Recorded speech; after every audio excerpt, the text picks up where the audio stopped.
నమస్కారం, నేను గుడ్ల జగదీష్, సామాజికవేత్త, గుడ్ల జగదీష్ అసలు క్రైస్తవ దళితులు అనేది రాజ్యాంగ వ్యతిరేక. సుప్రీంకోర్టు ఇచ్చినటువంటి తీర్పుపై జరుగుతున్నటువంటి వివాదాలు కానీ వివాదాస్పద వ్యాఖ్యలను నిజమైన ఎస్సీలకు మాత్రమే రిజర్వేషన్. ఎందుకంటే ఖచ్చితంగా రేపు వాళ్ళ ఉద్యోగాలు పోతాయి, ఖచ్చితంగా వాళ్ళ ఎస్సీ రిజర్వేషన్ రద్దు అయిపోయి బీసీసీ సర్టిఫికెట్ని మా ఎస్సీల తిండి ఇన్ని రోజులు తిన్నారు.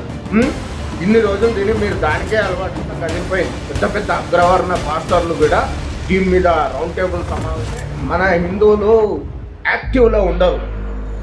మన ఆర్ఎస్ఎస్ వాళ్ళు లేకపోతే విశ్వ హిందూ పరిషత్ వాళ్ళు, మందకృష్ణ మాదిగ అన్న లాంటి వాళ్ళు ఖచ్చితంగా మనకి సపోర్ట్ చేస్తుంటారు. ఫస్ట్ మనం పోయి అన్న ఎస్సీ దళితులకు సపోర్ట్ చేయాలన్న మీరు ఖచ్చితంగా అని చెప్పి మనమే గుంపులుగా ముందు పోతే ఆయన మనకే సపోర్ట్. క్రైస్తవులు ఎస్సీ అయితే తర్వాత మననే అట్రాసిటీ కేసులో బుక్ చేస్తారు కదా అనే ఒక నాలెడ్జ్ లేకపోతే ఒక ముందు జాగ్రత్త అనేది మన వాళ్ళకు ఎవరికి బహిరంగంగా క్రైస్తవులు కానీ క్రైస్తవ పాస్టర్లు కానీ దీనిపైన సుప్రీంకోర్టు తీర్పు పైన వ్యతిరేకత చూపుతున్నారో వాళ్ళ వీడియోలు కానీ వాళ్ళ స్క్రీన్ షాట్స్ కానీ సేవ్ చేసుకుని వీళ్ళందరూ లిస్టు కూడా ప్రతి ఒక్కటి రాసి పెట్టుకోండి. ఎవరెవరు దీనికి వ్యతిరేకంగా ఉన్నారు, ఎవరెవరు మీ గ్రామాలలో క్రిస్టియన్లు ఎస్సీ రిజర్వేషన్ అనుభవిస్తున్నారు, వాళ్ళ పేర్లు నోట్ చేయండి. విదేశీ మతాలకు రిజర్వేషన్ రద్దు చేసి వాళ్ళకు ఒక సపరేట్ రిజర్వేషన్ ఇస్తూ భారతీయ ఎస్సీలకు, అణగారిన వర్గాలకు, ఏదైతే అస్పృశ్యత అనుభవించినటువంటి వర్గాలకు ఈరోజు న్యాయం జరుగుతుంది.